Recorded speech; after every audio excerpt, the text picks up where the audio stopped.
Tatlong istasyon. Ang unang pagkasubasob ni Kristo. Sinasamba at pinupuri ka namin, O Kristo. Sapagkat sa pamagitan ng krus ay sinakop mo ang mundo.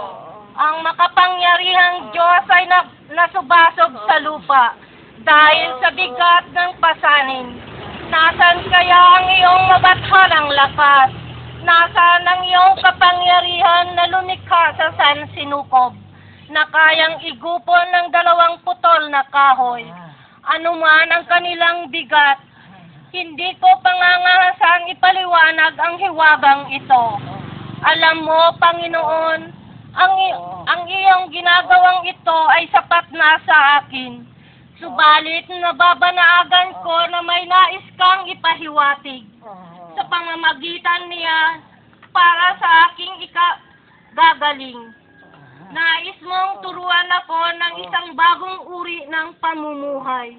Sa bagong landas na iyon, ay mahalaga ang magbangon kung mapasubasob. Ako ay nahahandusay, nakaratay sa maruming putik ng kasalanan.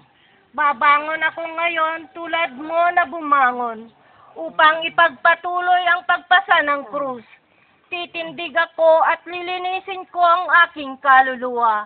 At sa pamamagitan ng halimbawa, ay ituturo ko sa aking kapwa na ang Kristiyano ay may kagitingan upang tumindig sa pagkakadapa, magpatuloy sa paglakad, patungo sa walang hanggang kaharian ng kanyang Ama sa langit.